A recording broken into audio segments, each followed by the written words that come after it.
What is a grilled cheese? Well, see, there's two ways to answer that. You could answer it literally, and you could answer it philosophically. Now, when it comes to the literal answer, a grilled cheese is very simply just two pieces of bread with cooked cheese in the middle. Now, philosophically, the grilled cheese could be questioned as a cure-all for many things. Sadness, hunger, wanting to cook something. Just because of it's fun to cook, which will kill your boredom or your desire to cook.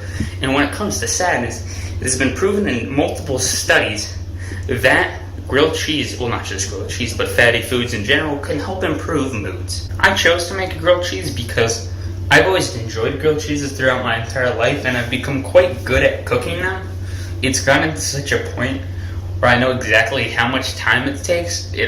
This one took me, I'd say, about 50 minutes to cook, because if I cook it on low to ensure, as I talked about in the video, to ensure that all the cheese is melted and becomes basically one pseudo-liquid blob of cheese in the middle. Now, my audience might like to make the grilled cheese especially the way I make it, because it's a very filling meal, and also too, you don't really have the downfalls of many other grilled cheeses of it having burnt bread, the cheese not really being melted, or the fact that you have to make 7 of them to actually fill you up. Now, the other reason why my audience might want to make it is because it might be something like a child or a significant other might enjoy to eat. Because if you had a bigger cooktop versus what I had, you could cook 2 of them at once and have a nice shared dinner with someone else too. Now, what I learned from the research, I mostly learned about how the ingredients are made, and I learned quite a lot about the effects of fatty food on the brain. What I learned about myself is why I have such a love for dairy products. Dairy products are quite high in fat, and what was determined at a study of the U.S. National Library of Medicine was that fat foods can often help improve your mood, but not very much, not something like an antidepressant would, but it can help lessen the effects of sadness. And that also too, it bleeds into my nostalgia of my childhood, of remembering eating grilled cheeses when I was having fun, having a good time when I was a child. And yeah, that's why I have such a love for it. And it also too helped me realize too why I kind of became so good at cooking grilled cheeses. It's just kind of because of multiple reasons. As I said, grilled cheeses can help affect your mood because of the fatness in it, and that kind of childhood nostalgia. And that's kind of always stuck with me, I would say, when I've been eating them. Of kind of like, I remember eating this as a child. It was a good time. That's why I became good at cooking them, I guess. What I found, I don't really say exciting, but what I would find definitely interesting was the studies done on the brain about fatty foods. I know I've talked about this a lot, but that's because of most of the other general research I did. I kind of already had a half idea about how bread is made, how butter is made, how cheese is made. But I really found those studies interesting just because it really makes sense to me personally, because I know when I eat, if I've had a bad day and I cook one, I usually feel better at it. And also just seeing how interconnected the body is. And a different study that I was reading, it actually turns out that the gut talks to the brain in some sort of way, especially dictating emotions, because of what they found in rats is when they just gave them a fatty food, nothing really happened, but when they gave them a fatty food that tasted good, they had an effect. So it also shows that your gut and your taste buds play a part in your emotion. Let's get right into the cooking of this grilled cheese. For my URI Maker Badge Level 3, I will be cooking a grilled cheese and showing how to make it. The ingredients needed to cook your grilled cheese will be butter or olive oil, could also be used as a substitute for butter, some form of bread. I am using Sara Lee Artisan Golden Wheat Bread. Cheeses, or a single type of cheese like I will be using, I'm using Boar's Head White American Cheese, which is a mix of different types of cheddars according to Boar's Head. I will need a knife to spread the butter. You will also need a spatula to flip the grilled cheese when it is time to flip. You will need some form of cooking device, whether that be an oven, a panini press, a griddle, or an actual grill, and something to cook on that device if it does not have a cooktop. Like in the case of this oven, you need a pan, and I will be using a cast iron pan. You will also need a plate to finally serve your grilled cheese on, and this is up to personal preference, but you could add something to the grilled cheese after you're done cooking, such as salt. I find the salt brings out the flavor better, and it adds kind of a different sort of taste and flavor that you don't really get when you just have bread and cheese on it. Now, to begin, I like to start off by buttering my bread. Now, if you were using olive oil, you would just put olive oil on the pan instead.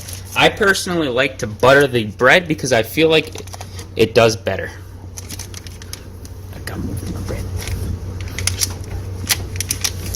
I like to use a lot of butter on my grilled cheeses. I don't really find that there can't be any too much butter. My advice would just be make sure that it's kind of evenly distributed. Notice how I have 2 pieces of butter kind of each equal distance from the edge and from each other to ensure that the butter spreads at a good rate. And I will just take another slice of butter for the other side. I will then put my butter side down for the very bottom piece of it. I will then take my cheese. Now, the amount of cheese depends on how hungry you are and how you like it. I like to use a lot of cheese because when I make a grilled cheese, I like it to be a very filling meal. So what I like to do is I like to stagger my pieces of cheese so I don't really have any spots that do not have any sort of cheese. I also like to make sure that there's not a lot of overhang in my grilled cheeses just so the cheese doesn't melt onto the pan. Now, if I counted correctly, I used 13 slices of cheese on this grilled cheese. Now, the trick to ensure that all of this cheese is melted is to put, oh wait, I gotta move my light real quick, is to cook the grilled cheese fairly low and just check on it quite often. I like to put it usually the first tick or the second tick on your oven. Then what I do is I set a timer for 10 minutes. And I kind of just stand around here watching what's going on. And the timer allows me not to completely have to focus on it. So if I have to do other things like wash a dish, finish up on some homework, I can and still know that my grilled cheese will cook at an effective time. So once the timer is done, I'll come back and I'll flip the grilled cheese and show you how I do it.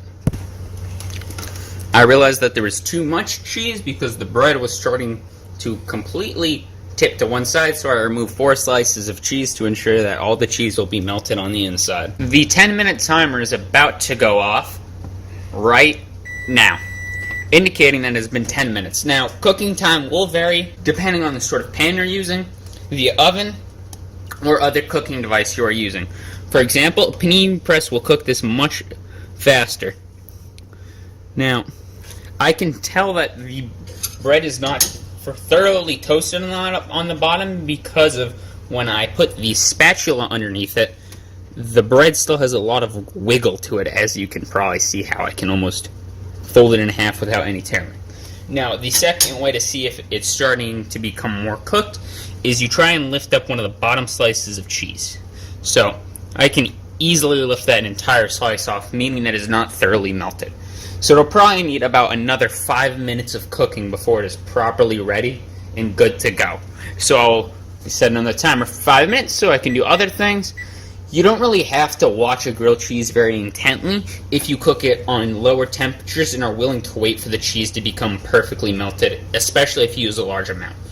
Now, if you want to cook your grilled cheese much faster, you would just put your oven or stove, whatever your cooking implement you're doing, on high.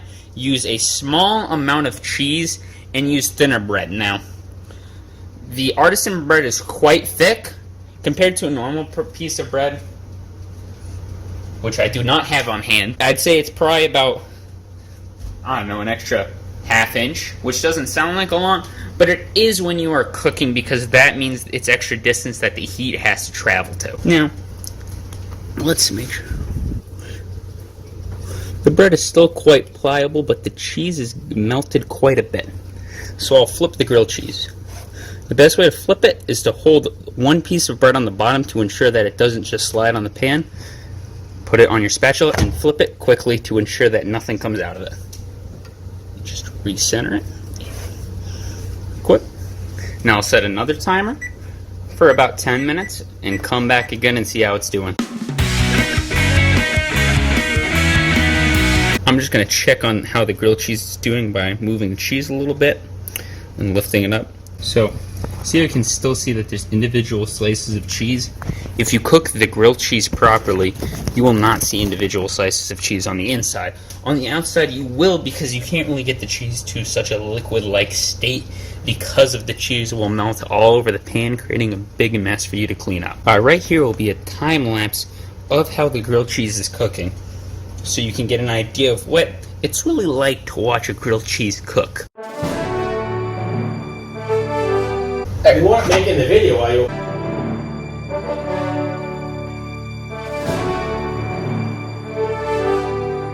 As you can see, the cheese is starting to stick really well. So what I'm going to do is I shall flip the grilled cheese over yet again to let the other side cook better. And I'm poking it here to make sure that it's nice and stiff. Not really yet, so I'll let it cook for another 5 minutes on that side and flip it again. Alright, move the camera down.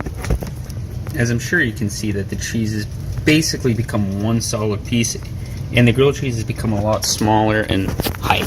That is because all the cheese is melted. What I'll do now is turn the stove up so the bread will cook a lot faster and I can actually get to eating it.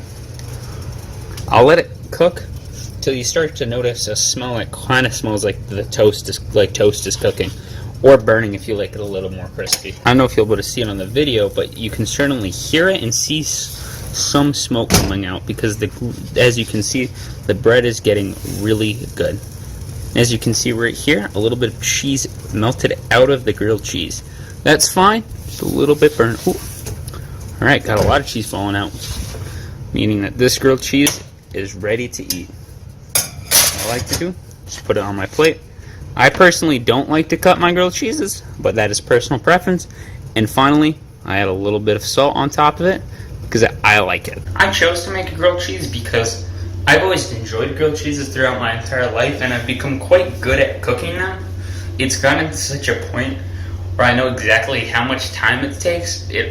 This one took me, I'd say, about 50 minutes to cook, because if I cook it on low to ensure, as I talked about in the video, to ensure that all the cheese is melted and becomes basically one pseudo-liquid blob of cheese in the middle. Now, my audience might like to make the grilled cheese especially the way I make it, because it's a very filling meal, and also too, you don't really have the downfalls of many other grilled cheeses of it having burnt bread, the cheese not really being melted, or the fact that you have to make 7 of them to actually fill you up. Now, the other reason why my audience might want to make it is because it might be something like a child or a significant other might enjoy to eat.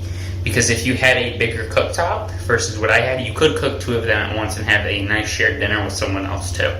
Now, what I learned from the research, I mostly learned about how the ingredients are made, and I learned quite a lot about the effects of fatty food on the brain. The thing that was really most challenging was just trying to get the grilled cheese absolutely perfect for the video. When I normally make a grilled cheese, if it's not good enough, like if I ended up burning the bread a little bit, the cheese isn't all the way melted, I really don't care because it's for myself. But when making this video, I really wanted to make sure that I got it perfect. So that's why I cooked it a little bit lower than I usually do and let it take longer, because I wanted to get it perfect. I haven't cooked it in this way in a couple months. I usually cook it a little bit higher so I can eat it quicker. But yeah, my final product was pretty good, I'd say, overall. I didn't get to get one of the sides of the bread perfectly good, just because of the cheese started to melt out of the grilled cheese. But that's not really a massive problem for me. Other people might have found it that way. If I could do this differently, I would definitely use most likely a panini press of some sort, just so I can more easily cook both sides. Because that's really the downfall of cooking on an oven, especially when you use a lot of cheese and cook it on low. It takes longer because you have to flip it over and let the other side cook at the same time. So it takes that extra bit of time, and especially when it comes to cooking, you have to be right around that area. Typically when I'm cooking it, I still remain in the kitchen, but as I said in the video, I usually do something else. Most of the time it's dishes, or as I shared in the video too, it could also just be something like finishing up a little homework right next to the stove, because I have a big countertop, and other things, whether it be watching TV on my phone or something like that.